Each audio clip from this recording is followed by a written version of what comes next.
இருக்கின்ற உங்கள் அனைவரையும் மனதார வரவேற்கிறோம். ஒரு சம்பிரதாயமான வரவேற்புரையும் உண்டு. ஆக தான் ஏறினால் முடம் சறுக்குகின்ற இந்த அவல நிலையை நாம் உணர்வோம். என்ன செய்யணும்னு கொஞ்சம் யோசிப்போம். சர்வதேச பெண்கள் தின விழாவிற்கான வரவேற்புரையை வழங்குவதற்கு comrade Anitha, convener, women sub committee, all India audit and accounts association அவர்கள் வருகிறார்கள். காம்ரேட் அனிதா, வரவேற்புரை.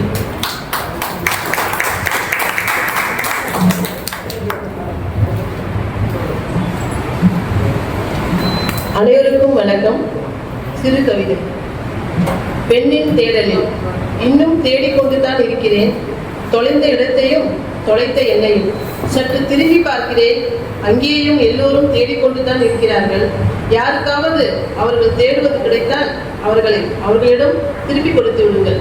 புதுக்கோட்டை ஆதிரா அவர்களோட கவிதை இது. இந்த இனிய மதிய பொழுதினில் சர்வதேச மகளிர் தின கூட்டத்திற்கு வருகை தந்திருக்கும் என் அன்பு தோழர்கள் அனைவரையும் வருக வருக என்று வரவேற்கிறேன். இன்றைய கூட்டத்தின் சிறப்பு விருந்தினர் தோழர் தீபலட்சுமி அவர்களையும் அன்புடன் வருக வருக என MCAவின் மகளிர் குழுவின் சார்பாக வரவேற்கிறேன். நன்றி, வணக்கம்.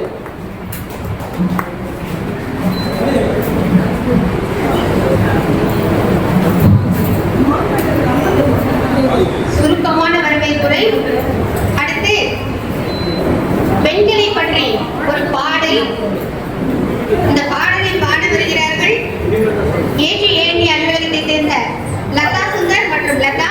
இந்த பாடலை பற்றி ஒரு சின்ன குறிப்பு சொல்லணும் அப்படின்னு சொல்லிட்டு சொன்னா, அங்கங்கே சிறு சிறு அமைப்புகள் தோன்றி நம்மை வலிமைப்படுத்துகின்றன. நீங்க சுதந்திர போராட்ட காலத்துல இருந்து பாத்தீங்கன்னா கூட பெரிய தலைவர்கள், பெரிய அமைப்புகள் செய்து கொண்டிருந்தாலும் கூட சின்ன சின்ன அமைப்புகளும் அவர்களுடைய பங்களிப்பை ஆங்காங்கே அளித்திருக்கிறார்கள் என்பதை நம்மால் மறக்க முடியாது. அந்த வகையிலே சிறு சிறு குழுக்களாக பெண்களின் முன்னேற்றத்திற்காக பாடுபடுகின்ற அமைப்புகள் நிறைய உருவாகி இருக்கின்றன. அதிலே 2019ஆம் ஆண்டில் பெண் என்ற அமைப்பு, அந்த நிறுவனர் பெரும் நர்மதா தான். அவங்க ஒரு கவிஞர். அவங்க பெண் அப்படிங்கிற ஒரு அமைப்பை உருவாக்கி நடத்திட்டு வராங்க. அவங்களுடைய மெயின் தீம் என்னன்னு சொன்னீங்கன்னா, பொதுவெளி எங்கும் பெண்கள். வெளியில பப்ளிக் பிளேஸ்ல பெண்கள் வராததுனால தான் இந்த அவலம்லாம் நடக்குது. அதனால பொதுவெளியை நாம் பெண்கள் சேர்ந்து நிரப்புவோம் அப்படின்னு சொல்லிட்டு மெரினா பீச்சுக்கு சொல்லி ஒரு 300 பெண்களை ஒன்று சேர்த்தாங்க. அந்த 300 பெண்கள் மெரினா பீச்ல மட்டும் இல்ல, அதுக்கப்புறம் திருப்பூர்ல ஒன்று சேர்த்தாங்க. இப்போ சமீபத்துல பூம்புகார்ல ஒரு 500 பெண்கள் ஒன்று சேர்த்து வெறும் ஒரு 3 மணி நேர நிகழ்வு. ஆனா அந்த 3 மணி நேரத்திலே நாங்கள் பெண்கள் அனைவரும் பொதுவெளியிலே ஒன்று சேருவோம். பொதுவெளி என்பது எங்களுக்கும் உரித்தானது அப்படிங்கிறத உறுதி செய்யற விதமா அவங்க அந்த அமைப்பை வெற்றிகரமா முதல்ல பெண்ணை வெளியில கொண்டு வரணும்ன்ற ஒரு நோக்கத்துல ஆரம்பிச்சு நடத்திட்டு இருக்காங்க. அந்த அமைப்புல, அந்த செயற்குழுல நம்முடைய காம்ரேட் ரமாவும் இருக்காங்க. நீங்க எல்லாம் கூட அதுல சேர்ந்துட்டீங்கன்னா கொஞ்சம் நல்லா இருக்கும். அப்புறமா வருவோம் அதுக்காகவும். இந்த அமைப்போட தீம் பாடல் தான் இப்ப இவங்க பாட போற பாட்டு. பெண்ணே நீ வேலியற்ற பெருவெளி அப்படிங்கிற பாட்டு. இந்த பாடலை எழுதியவர் திரைப்பாடல் ஆசிரியர் உமா சுப்பிரமணியம் அவர்கள். இது இசையமைத்து ஒரிஜினலா பாடினவங்க ஸ்டோலிங் இந்தியா. அவங்க AR ரஹ்மானோட மாணவி. ஒரு 1000 குறும்படங்களுக்கு இசையமைத்தவர். அவருடைய இசையமைப்பில் உருவான பாடலை இப்பொழுது நமக்காக நம்முடைய தோழியர் பாட வந்திருக்கிறார்கள். நன்றி.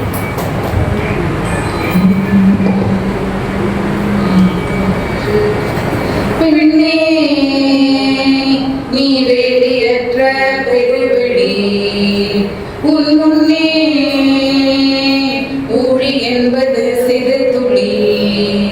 பெண்ணே நீ வேலியற்ற பெருவெளி, உன் முன்னே ஊழி என்பது சிறு துளி.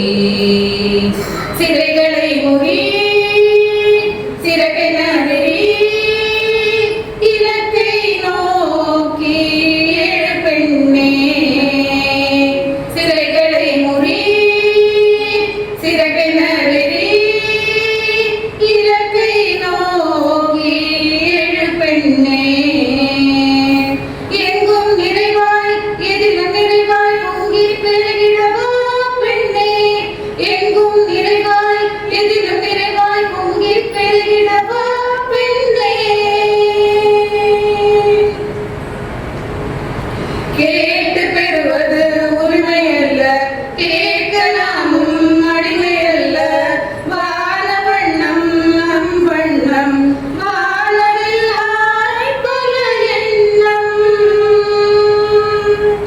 நினைத்த வாழ்வை நிகழ்த்து பெண்ணே அனைத்தும் உனதாய் ஆகும் எங்கே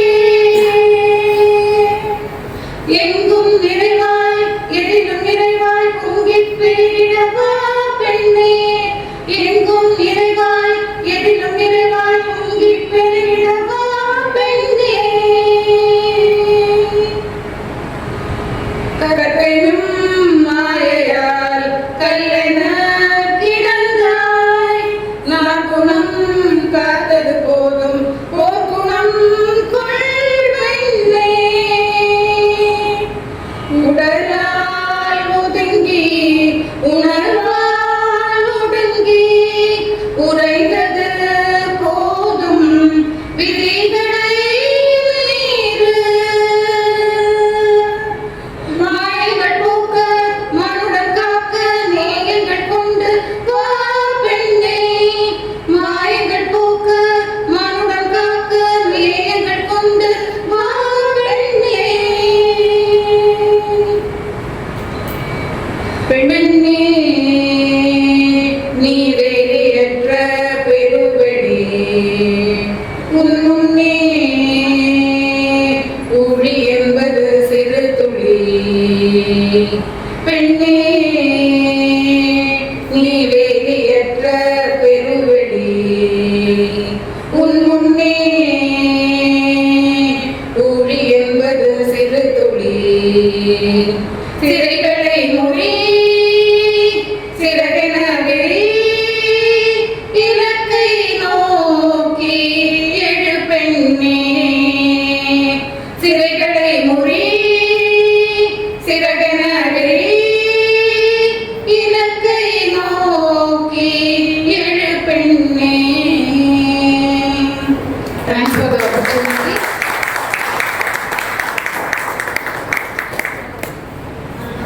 ஆக்சுவலாக போன வாரம் ஃபுல்லாக அஃபிஷியலாக நிறைய ப்ரோக்ராம்ஸ் நடந்துட்டு வருது. ஆனால் நான் ஒரு 2 days முன்னாடி தான் இந்த லதா சுந்தர்கிட்ட கேட்டேன். இந்த சாங் அனுப்பிச்சு லிரிக்ஸும் அனுப்பிச்சு அந்த மியூசிக்கும் இருந்தது, அனுப்பிச்சு பண்ண முடியுமான்னு கேட்டேன். ஆக்சுவலாக Latha Sundar was not in city, அவங்க எங்கேயோ பெங்களூரில் எதுக்கோ போயிருந்தாங்க. இவங்க 2 பேரும் டிஸ்டன்ஸ்லேயே ப்ராக்டிஸ் பண்ணியிருக்காங்க. Thank you both Lathas, thank you very much. அதான் இன்னைக்கு மார்னிங் தான் ப்ராக்டிஸ் பண்ணியிருக்காங்க. Thank you very much. பாடல் மறுமை, அதை கொடுத்த விதமும் மறுமை. நன்றி. அடுத்து ஒரு நாடகம். நமக்கு ஒரு வரி தெரியும், எல்லாருக்கும் இந்த வரி தெரியும். நான் பேச நினைப்பதெல்லாம் நீ பேச வேண்டும்னு ஒரு காலத்துல எல்லாம் உரியெல்லாம் இதெல்லாம் பாடியிருப்போம். அப்படி நான் பேச நினைப்பதெல்லாம் நீ பேச வேண்டும்னு ஒன்றி போயிருக்கிறது போய் இப்போ நாங்க எப்படி நாடகம் போட வந்திருக்கோம்னா, புதுமை புதல்வன் அறிவிலோங்கி இவ்வையம் தழைக்கும் எப்போது பெண்கள் அறிவுடையவர்களாக மாறும் பொழுது. இப்பொழுது அறிவிலோங்கி இந்த வையகம் தழைத்துக் கொண்டிருக்கிறது. பெண்கள் அறிவு ரீதியாக வளர்ந்து விட்டார்கள். நாட்டிற்கு தங்களுடைய பங்களிப்பை தந்து கொண்டிருக்கிறார்கள். ஆனா உணர்வு ரீதியா நம்ம அவங்களை காயப்படுத்தாம வச்சிருக்கோமா? உணர்வு ரீதியா சந்தோஷமா வச்சிருக்கிறோமா? எப்போ நமக்கு ரெஸ்ட் எடுக்கணும்னு தோணும், உன்னை சாதிச்சு ஓடினப்புறம் தான் மூச்சு விட்டு களைப்பு, ஓ நான் இந்த இலக்கை அடைந்து விட்டேனா அப்படின்னு ஓடி நின்னப்புறம் தான் ரெஸ்ட் எடுக்க கூட தோணும். அப்படித்தான் இப்பொழுது உணர்வு ரீதியாக நம்ம எவ்வளவு காயப்படுத்தி கொண்டிருக்கின்றார்கள் என்பதையும் நாம் யோசிக்க ஆரம்பிச்சிருக்கிறோம். அதை கூட நயமா தான் நாங்க சொல்றோம். இந்த குறுநாடகம் புதுமை புதல்வன் என்பது ரிவர்சல் ஆஃப் ரோல்ஸ் என்ற கான்செப்டின் அடிப்படையில் அமைந்தது. இந்த நாடகத்தை நடிக்க வருகிறார்கள் காம்ரேட் ரமா மற்றும் அவருடைய குழுவினர்.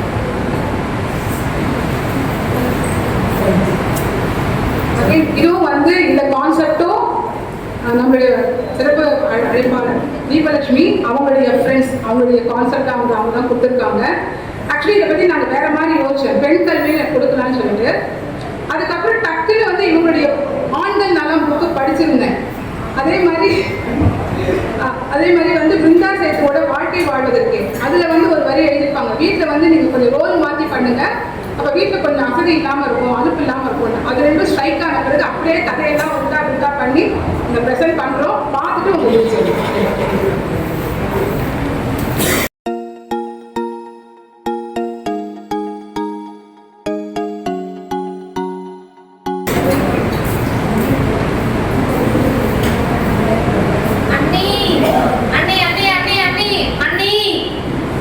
என்ன நடத்துறாரு?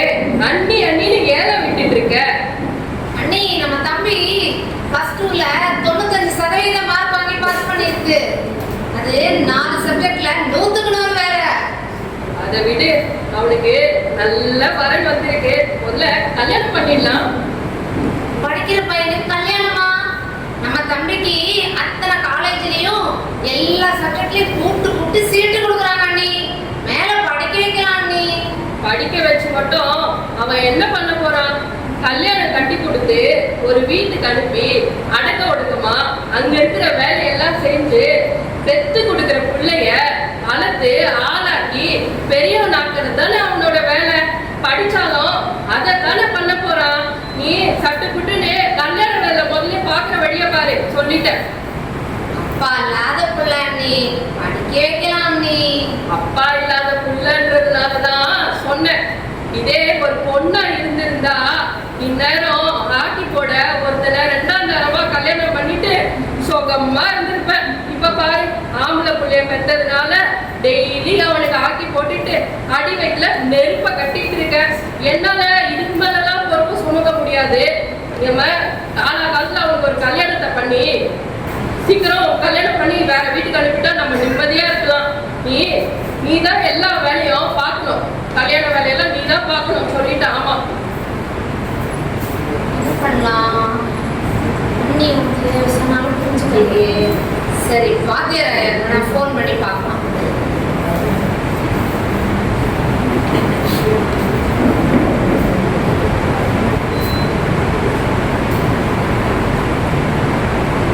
ஹலோ, வணக்கம் ஐயா. வணக்கம் மேடம். வணக்கம் வணக்கம். கங்க்ராச்சுலேஷன். பையன் நல்ல மார்க் வாங்கியிருக்கான். வாழ்த்துக்கள். ஆமாங்க ஐயா, ரொம்ப சந்தோஷம். ஆனா எங்க அண்ணி நல்லா படிக்கிற பையனுக்கு உடனடியா கல்யாணம் முடிக்கணும்னு பாக்குறாங்க ஐயா. என்னது கல்யாணமா? நல்லா படிக்கிற பையனுக்கு இதுக்குள்ள எதுக்கு கல்யாணம்? டிஸ்ட்ரிக்ட்லயே நம்ம பையன் தான் ஃபர்ஸ்ட் மார்க் வாங்கியிருக்கான். ஆமாங்க ஐயா, ஆனா அண்ணி வந்து சொன்னா கேட்கல. நீங்க தான் இதை எப்படியா தடுத்து நிறுத்தணும் ஐயா. நானா? ஆமா. நான் வேணா ஒண்ணு பண்றேன். அந்த ஏரியா கவுன்சிலரு எனக்கு கொஞ்சம் பழக்கம். நல்லா நல்லா ஹெல்ப் பண்ணுவாரு. அது ஆண்களுக்கான படிப்பு ரொம்ப போராடுறாரு. அவர்கிட்ட போய் உதவி வேணா கேட்போமா? கேட்கலாம். ஆனா எங்க அண்ணி ஆம்பளைங்கன்னா சுத்தமா மதிக்க மாட்டாங்க ஐயா. அதனால கவுன்சிலரையோட வீட்டுக்காரமா இருக்காங்கல்ல, அவங்கள கொஞ்சம் கூப்பிட்டு வந்து சொன்னீங்கன்னா கொஞ்சம் கேட்கலாம். கண்டிப்பா கண்டிப்பா. நம்ம ஏரியா பாத்தீங்கன்னா ஆண்களுக்கான ரிசர்வேஷன் பகுதி. ஐயா வெறும் டம்மி தான், அம்மா தான் பவர். அதனால கண்டிப்பா செய்வாங்க.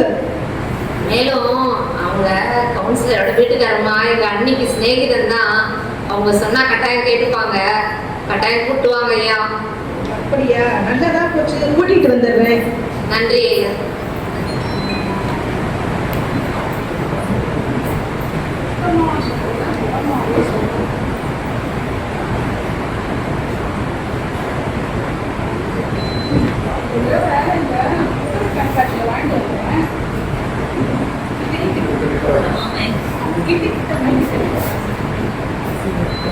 ஒரே தாங்க முடியல.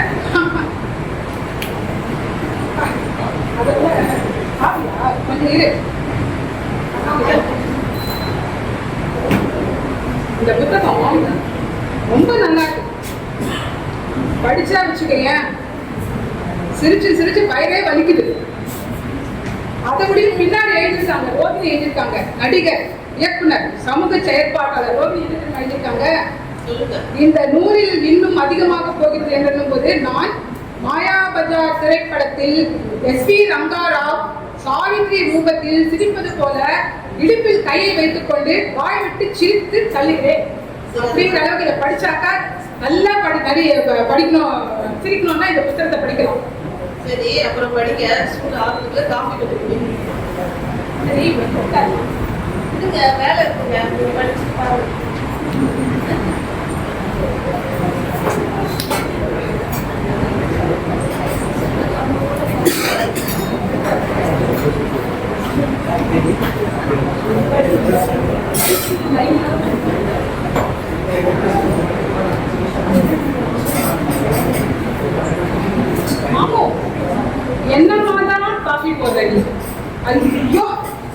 இந்த டேஸ்ட் யாருக்குமே வரதில்லை.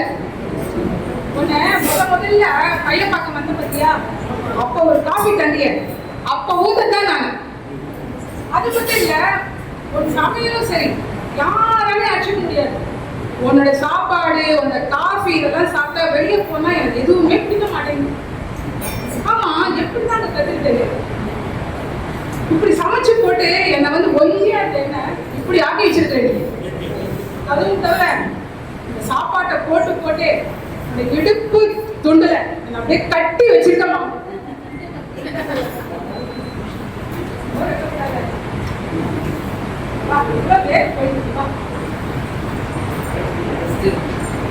இவ்வளவு கஷ்டப்பட்டு சமைக்கணுமா?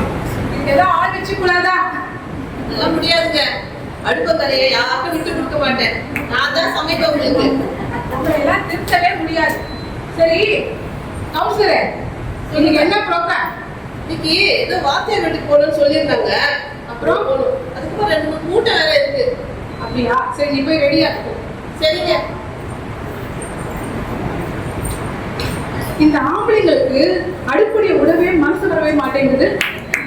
அதுதான் அவங்க சாம்ராஜ்யம் நினைச்சுக்கிறாங்க. அதுதான் எல்லாரையும் நிறுத்தி வச்சுக்கிறாங்களாம். இந்த ஆண்களை அடுப்படியிலிருந்து வெளியில கொண்டு வந்தாதான் அவங்களுடைய ஆற்றலை எல்லாம் உலகத்துக்கு அளிக்க முடியும்.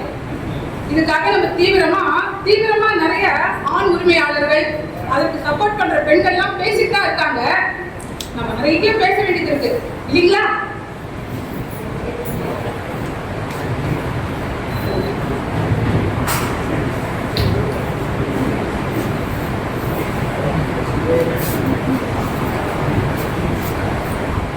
வாத்தியார் ஐயா கவுன்சிலர் வீட்டுல எல்லாம் வரேன்னாங்களே, ஆணுமே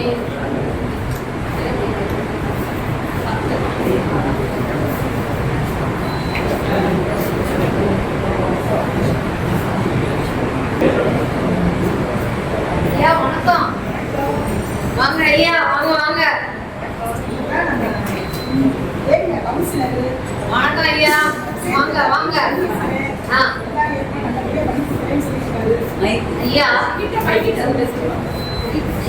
நான் வீட்டு அம்மா வரலைங்களே. அம்மா வந்து இருக்கிறப்பா. ஏப்பா குடும்பத்துல குழப்பத்தை உண்டு பண்ணிட்டாருப்பா வாத்தி.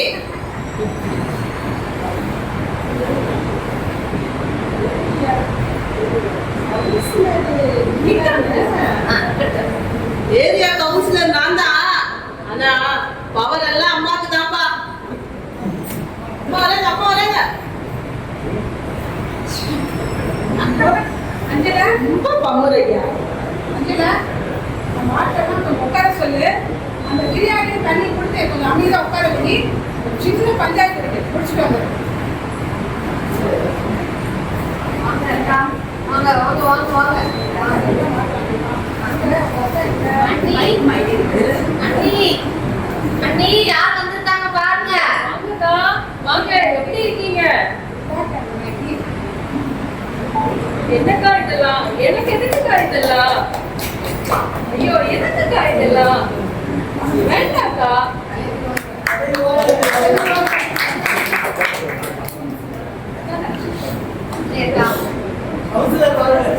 அஞ்சனாயி, உன் பையன் அப்படியே +2ல மார்க் அள்ளி கொண்டு வந்து கொட்டிருக்கான். இந்த நம்ம ஊரே அவனை தான் பேசுது. ரொம்ப சந்தோஷமா இருக்கு அஞ்சனாயி.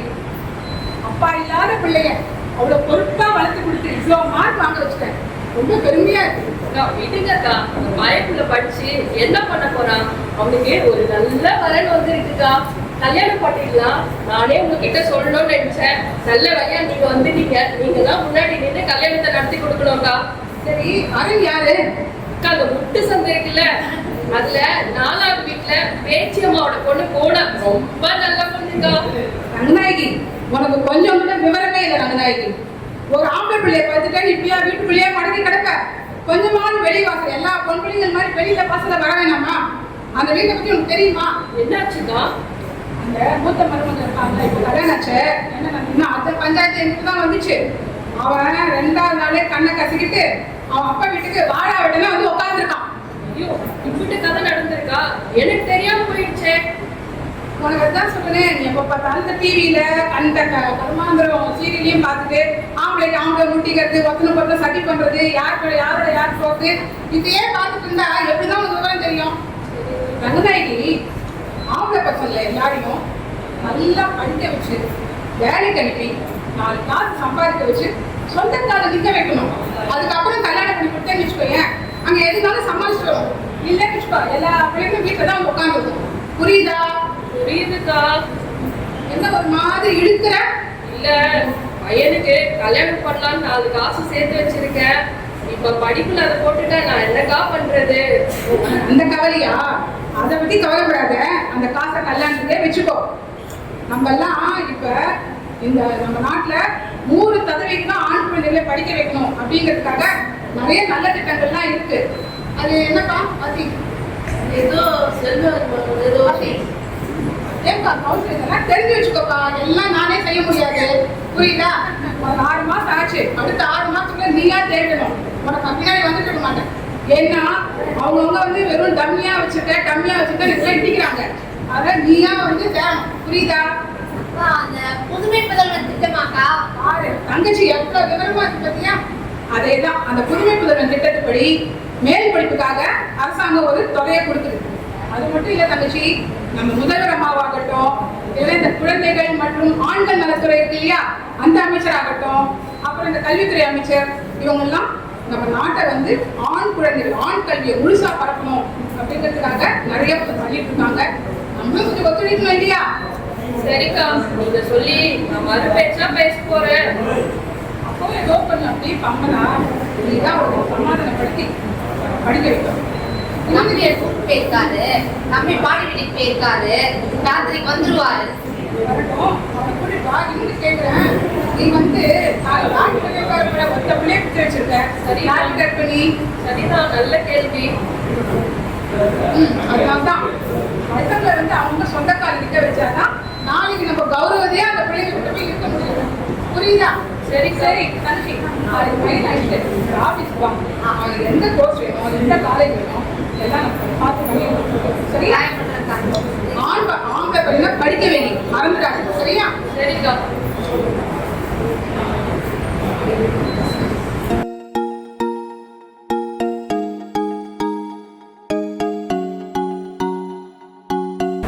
எப்படி ஃபீல் பண்றீங்க? பாருங்க, எவ்வளவு சந்தோஷம். நம்ம சொல்ல முடியாததெல்லாம் இப்ப சொல்லியிருக்காங்க இல்லையா? ஆனா உங்களுக்குலாம் மனசுல அப்படி சுத்துதா? ஜீவிக்கவே முடியல. ஆனா ஆண்டாண்டு காலமா இப்படிதானே இருந்திருக்கோம். இப்ப புரியுதா வலி? ஆக்சுவலா நம்மளுடைய சிறப்பு பேச்சாளர் நம்மளோட தீபலட்சுமி அவங்க ஆண்கள் நலம் அப்படிங்கிற புஸ்தகம் அதுல வந்து இன்னும் நிறைய எழுதியிருப்பாங்க. நான் அது ஒரு ஹிண்ட் எடுத்து தான் பண்ணியிருக்கேன். அவங்க சொன்ன மாதிரி தான் எவ்வளவோ இன்றைக்கு நம்ம ஆஃபீஸ்ல ஏஜிஎஸ் ஆஃபீஸ்ல நம்ம 2வது மாடியில் உட்காந்து மீட்டிங் போடலாம். இங்க நிறைய வந்து பெரிய பெரிய போஸ்ட் நம்ம இருக்கலாம். ஆனா பெண்கள் நிலைமை அப்படி இல்லை. இன்னும் நடக்குதா? லேடிஸே கேட்குறாங்க, இன்னைக்கு ஃபுல்லா இருக்கா அப்படின்னு கேட்குறாங்க. இருக்கு, கிராமப்புறங்கள்ல இருக்கு. இவங்க சொன்னாங்க இல்லையா, அந்த பெண் அமைப்புல அங்க வந்து என் நகரத்துல இருக்குன்றாங்க போல இருக்கு. ஏன்னா அந்த பெண் அமைப்புல பார்க்கும்போது நம்ம ஏஜ் குரூப்ல இருக்கவங்க 18 வயசுல கல்யாணம், 20 வயசுல குழந்தைங்க, அதை விட்டுட்டு போறவங்க, அப்புறம் கஷ்டப்பட்டு வளர்க்குறவங்க அப்படின்னு நிறைய இருக்காங்க. நான் என்ன சொல்றேன்னா, இந்த ஆணாதிக்கமும் வேண்டாம், பெண்ணடிமைத்தனமும் வேண்டாம். இல்ல இங்க காமிச்ச மாதிரி பெண்ணாதிக்கமும் வேணாம், ஆண் அடிமைத்தனமும் வேண்டாம். ஆணும் பெண்ணும் நிகரங்க கொள்வதால் வையம் தழைத்தோங்குமே அப்படிங்கிற மாதிரி சமத்துவத்துக்காக நம்ம எல்லாருமே பாடுபடுவோம். நன்றி. இங்க என்னோட இந்த நாடகத்தை நடிச்சு காமிச்சவங்க Pushkala, Anitha, Amudha, Varalakshmi. And I dedicate this skit to our chief guest, Rajiv Varashmi. Thank you very much.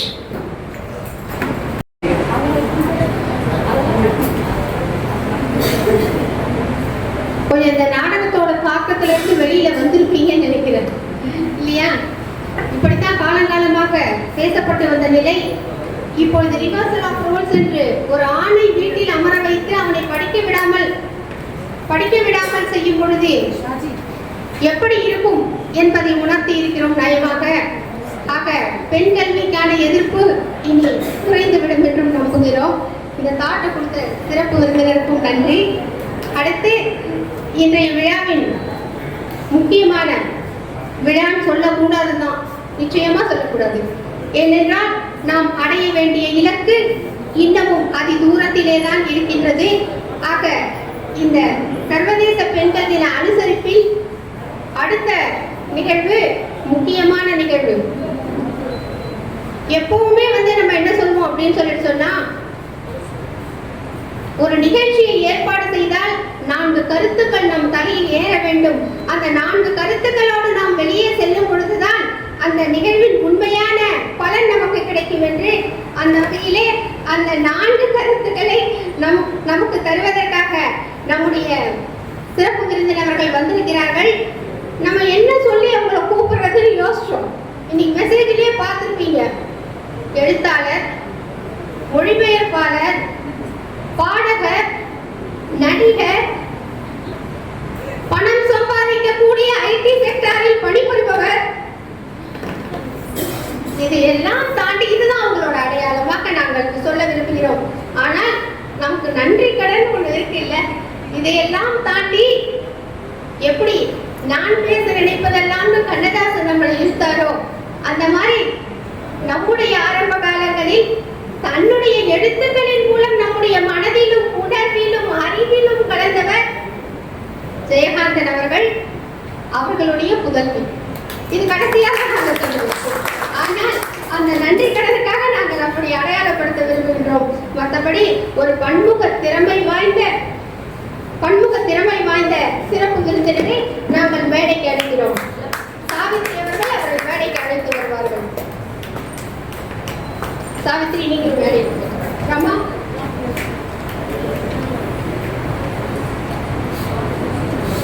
Anitha,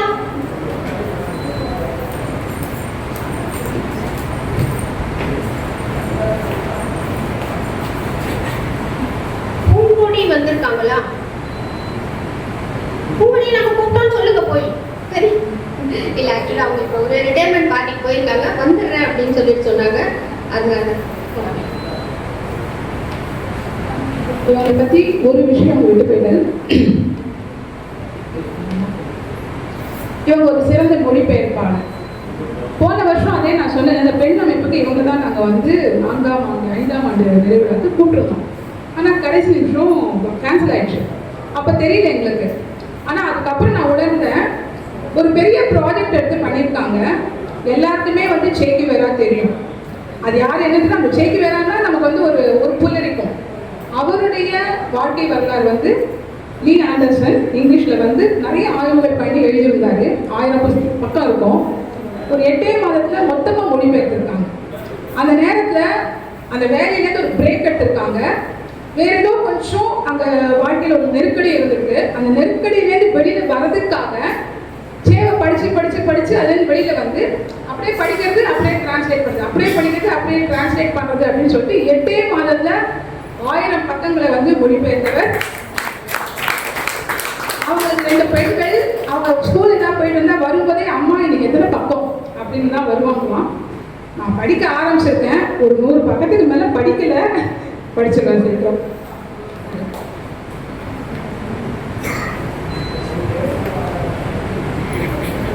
நம்முடைய சிறப்பு விருந்தினரை மரியாதை செய்யும் விதமாக பொன்னாடை அணிவிக்க செல்வி அவர்கள். செல்வி,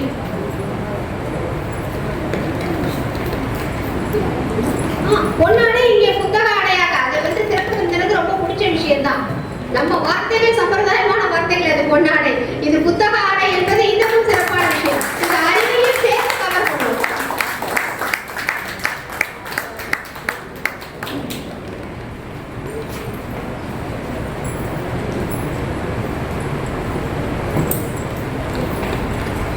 நன்றி. இனி இந்த மேடை சிறப்பு விருந்தினர் வசம்.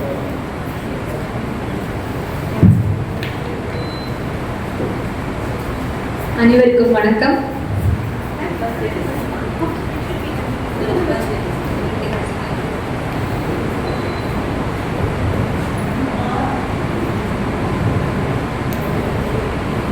முதலில் உங்கள் அலுவலக பெண்கள் தின விழா கொண்டாட்டத்துக்கு என்னை அன்புடன் அழைத்த தோழர் ரமேஷ் அவர்களுக்கும் தோழர் எல் ரமா அவர்களுக்கும் இதுவும் அன்பு தொகை கொடுப்பாங்க. உங்களுக்கெல்லாம் தெரிஞ்சிருக்கும், நான் சொல்ல வேண்டியது. அதுக்கு வந்து என்னுடைய நெஞ்சம் நெகிழ்ந்த நன்றியும் வணக்கம்.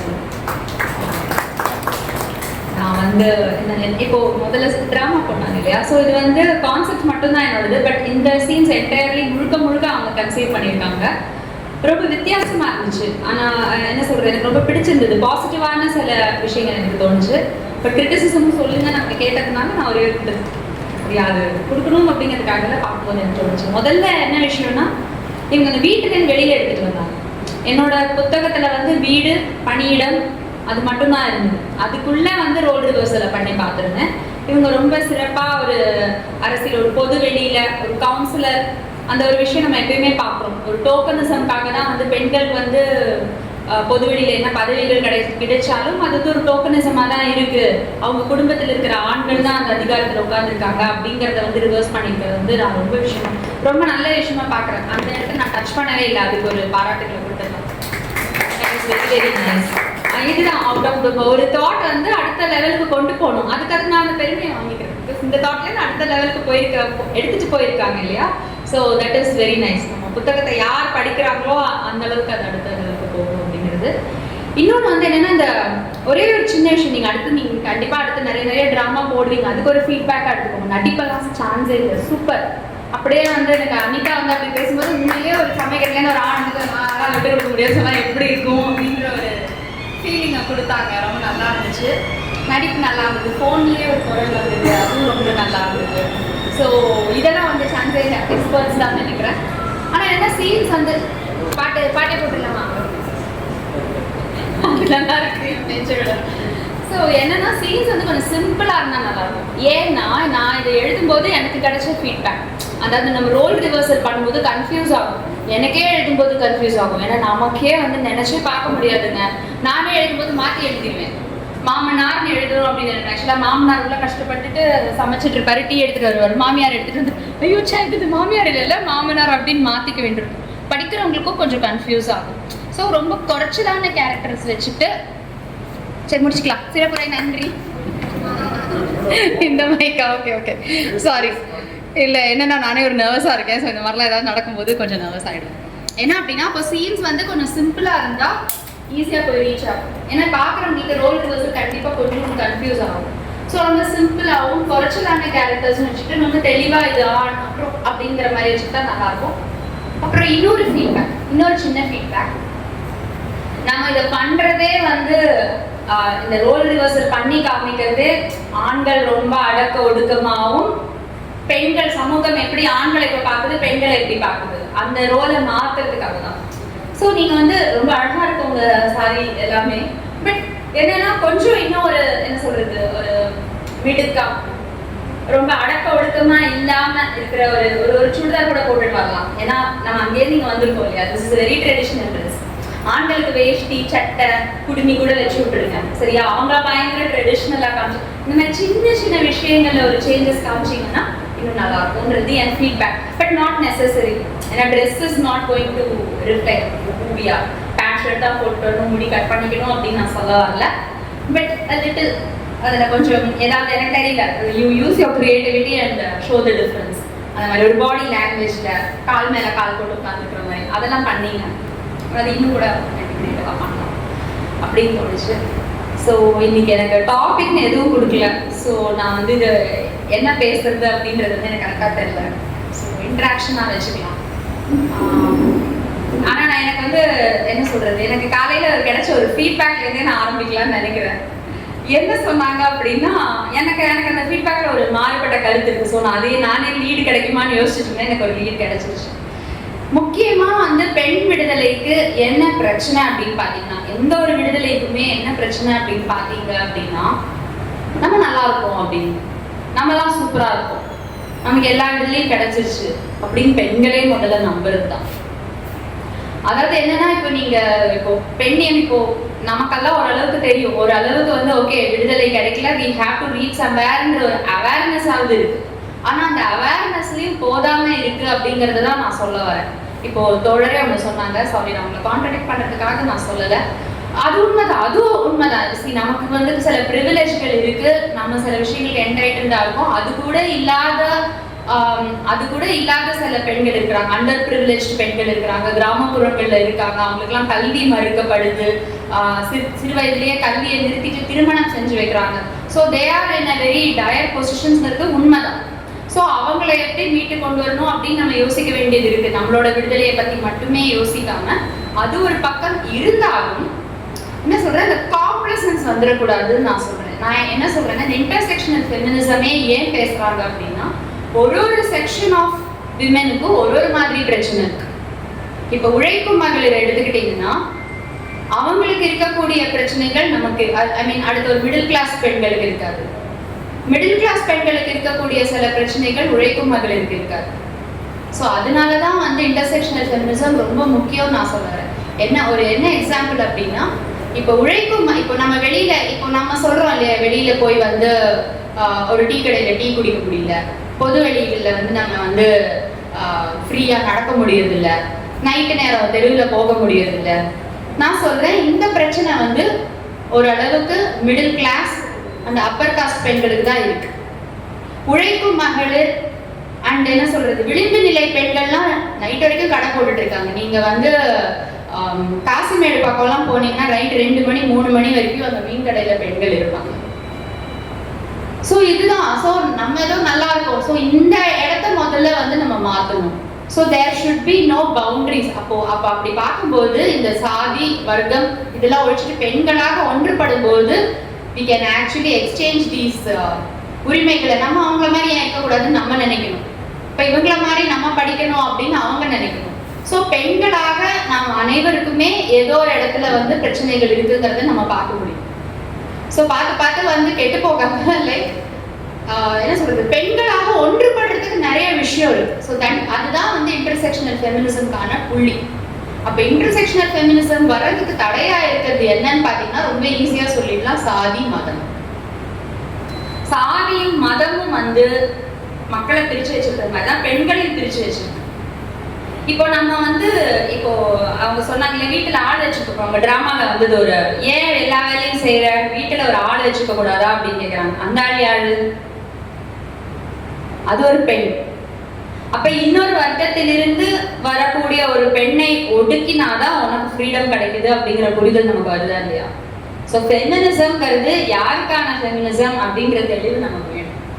நமக்கான ஃபெமினிசம் மட்டும்தான் அப்படின்னா கிடைச்சிருச்சு அப்படின்னு சொல்லிட்டு ஸ்மக்கா இருக்கும். அவங்க யாரோ, அவங்க எங்கேதோ கூட்டிட்டு, எல்லாருமே பெண்கள் தான். பெண்கள் விடுதலைக்கான ஒட்டுமொத்த விடுதலைக்கு வர்க்க விடுதலையும் சாதி விடுதலையும் சாதியிலிருந்து விடுதலையும் சாதி ஒழிப்பும் வேணும் அப்படிங்கிற அறிவு நமக்கு வந்ததுன்னா அப்போ நம்ம கொஞ்சம் நம்மள திங்க் பண்ண ஆரம்பிக்கும். we are no different. So இந்த சமத்துவ உணர்வு வந்து நமக்குள்ளேருந்து வேணும் அப்படிங்கிறது வந்து என்னுடைய எண்ணம்.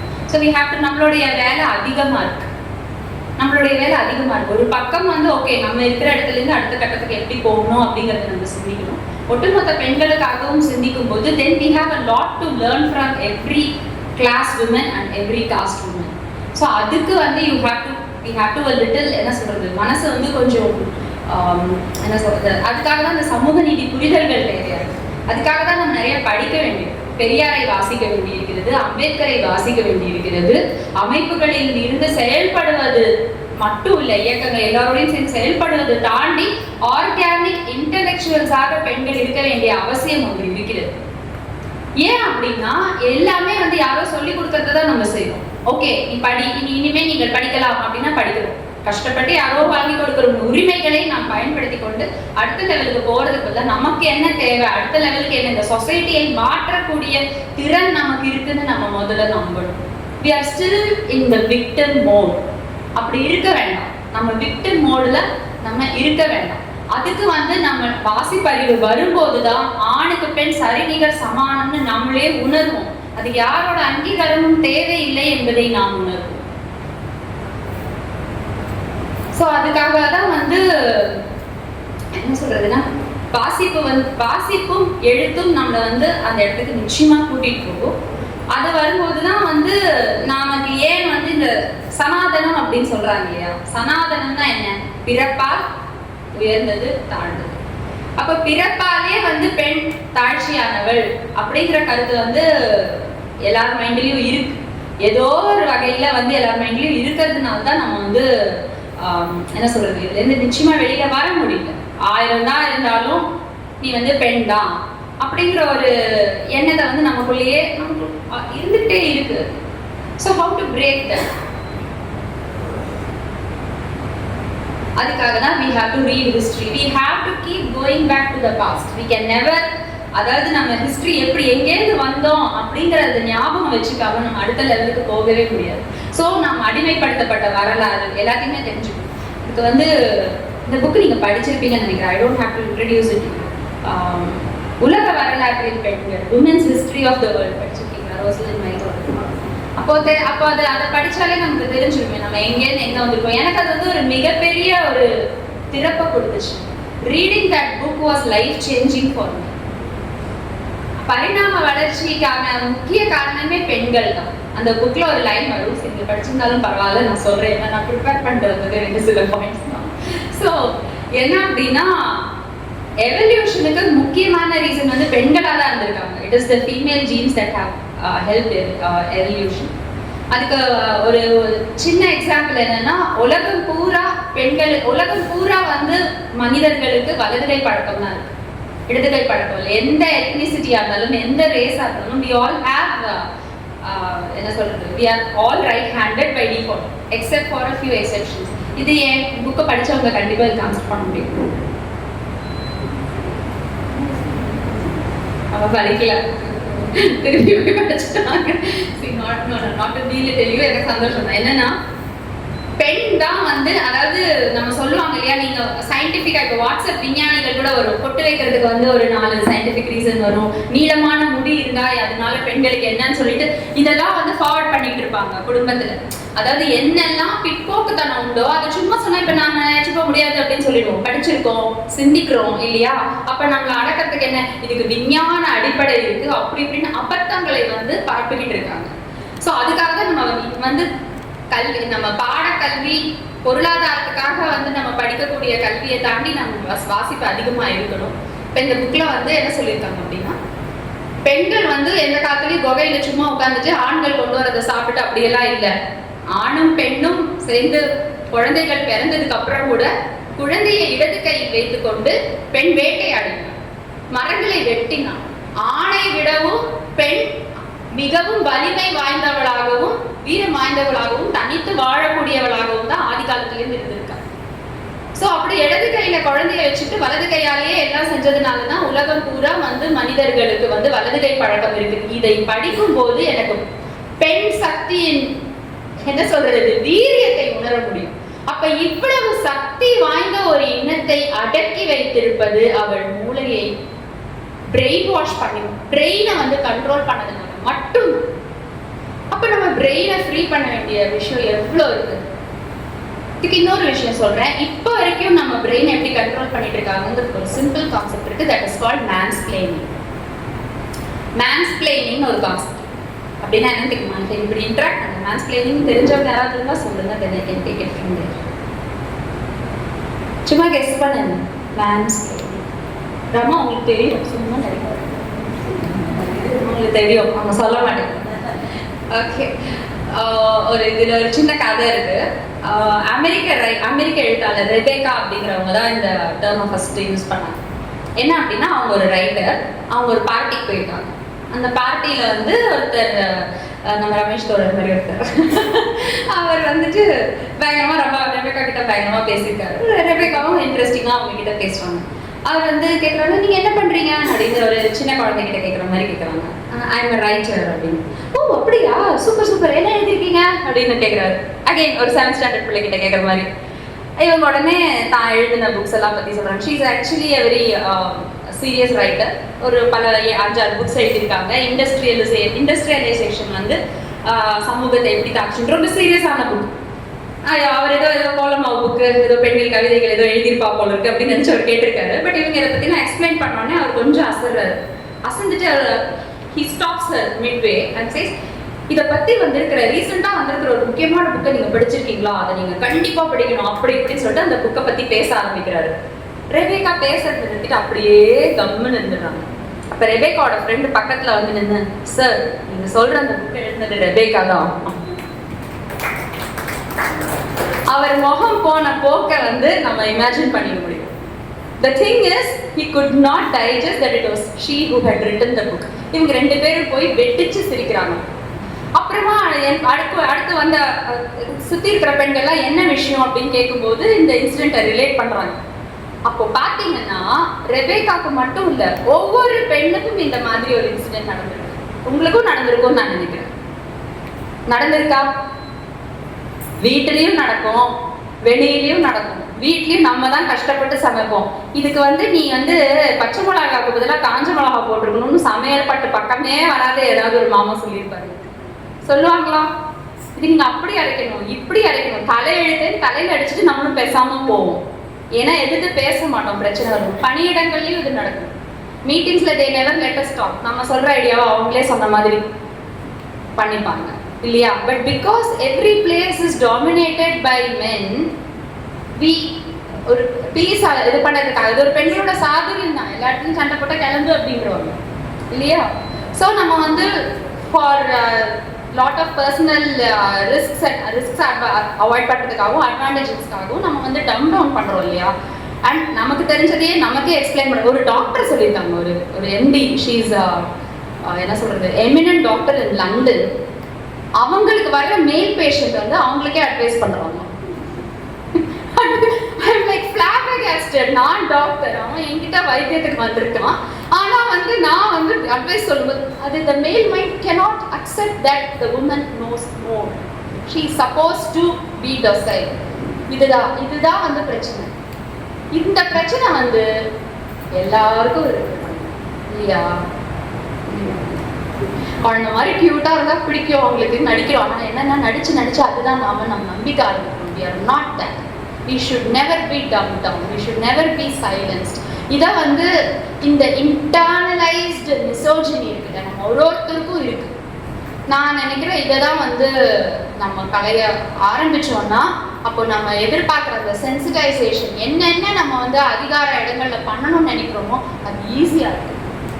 நம்ம சட்டப்பூர்வமா நிறைய பண்ண வேண்டியிருக்கு, அதிகாரப்பூர்வமா நிறைய பண்ண வேண்டியிருக்கு, அமைப்புகளாக சார்ந்து நம்ம பண்ண வேண்டியிருக்கு. ஆனா இது எல்லாத்தை விடவும் முக்கியம் நம்ம இண்டிவிஜுவலா ஒருத்தரும் உள்ளுக்குள்ள பண்ண வேண்டிய ஒரு இன்டர்னலைஸ்டு ஃபெமினிசம் தான் வந்து ரொம்ப தேவையா இருக்கு.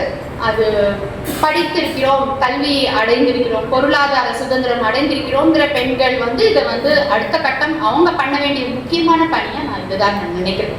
Because there is a tendency to go backwards. Once you get all the privileges, you really forget the ladder. எங்கேருந்து ஏறி வந்திருக்கோங்கிறத மறந்துட்டு பிற்போக்குக்கும் and I'm not a feministன்னு சொல்ற எத்தனை எலிட் நம்ம பார்க்க முடியும். ஸோ இதுதான் முக்கியம் அப்படின்னு நான் நினைக்கிறேன். We should never forget where we came from and thank you so much for the opportunity. It's lovely being here.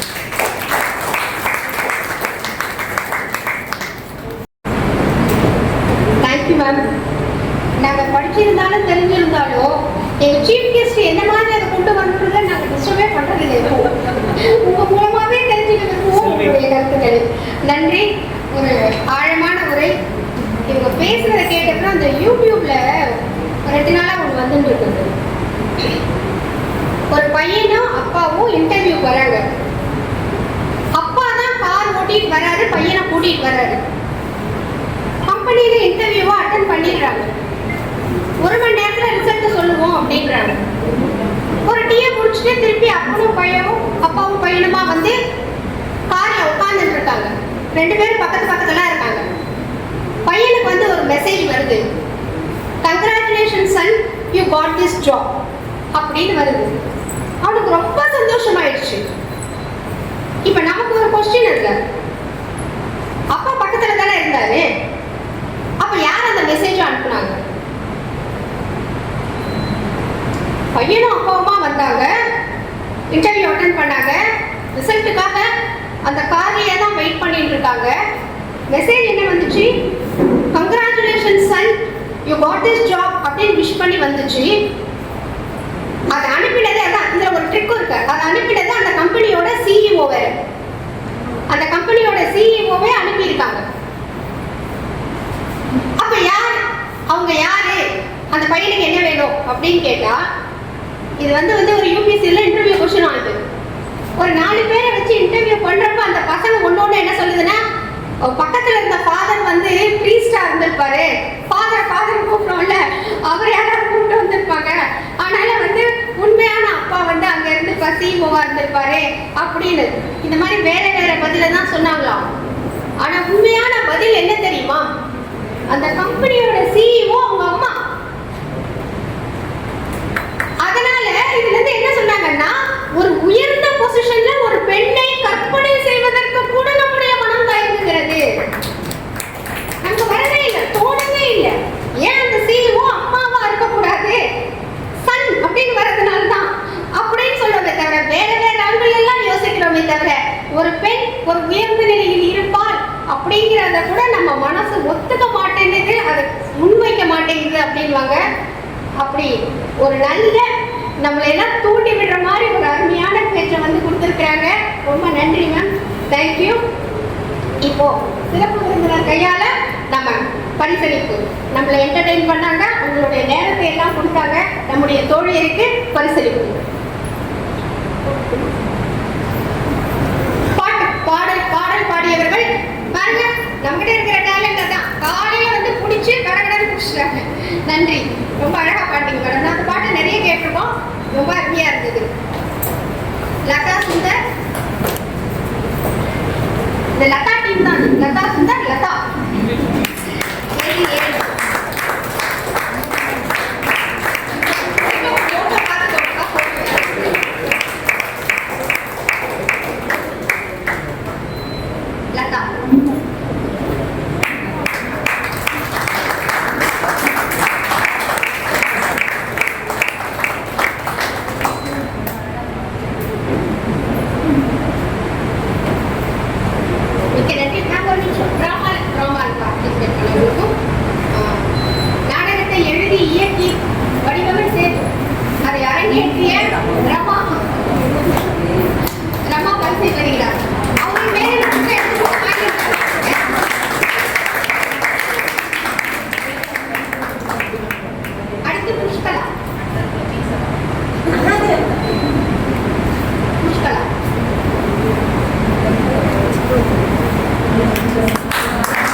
ஒளிப்பதிவு செய்து ரொம்ப அழகா போட்டுருவாரு, பேஷன் பிளஸ்ல போட்டுருவாரு.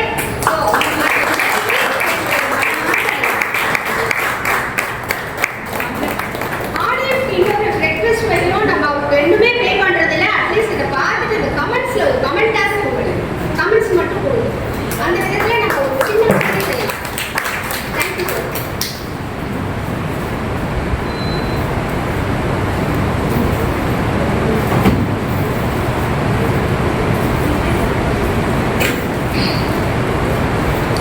எம்சிஏ சங்கத்தின் சார்பாக சங்கத்தின் மொமெண்டோ ஒன்றை நம்முடைய சிறப்பு பேச்சாளருக்கு காமெடி நர்மதா அவர்கள் வழங்குவார்.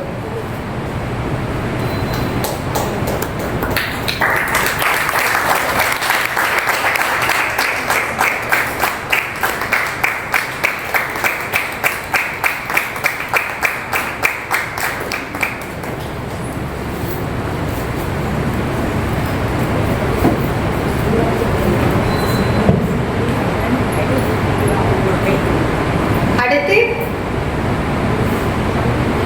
நன்றியுரை காம்ரேட் சாவித்ரி.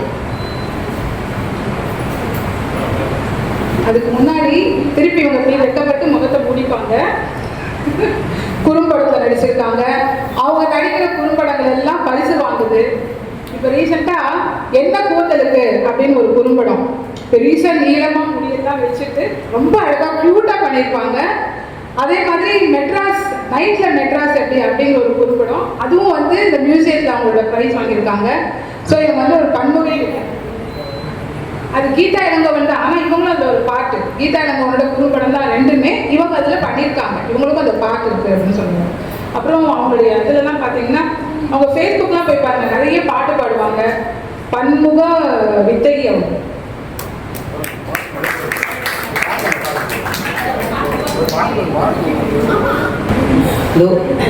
இவ்வளோ நேரம் பொறுமையாக இருந்து எல்லாரும் விழாவை சிறப்பித்ததுக்கு நன்றி. ஒரு புதிய சிந்தனை கொடுத்து மேடம் சிறப்பு பேச்சாளர் தீபலட்சுமி நல்ல ஒரு சிந்தனை கொடுத்தாங்க, அவங்களுக்கு ஸ்பெஷல் நன்றி. இந்த அரங்கத்தை திறந்து கொடுத்த ஆஃபீஸர் ஏஜி அலுவலகத்துக்கு மற்றும் உதவி செய்த ஓஎமுக்கு எல்லாருக்கும் உங்கள் சார்பாக நன்றி.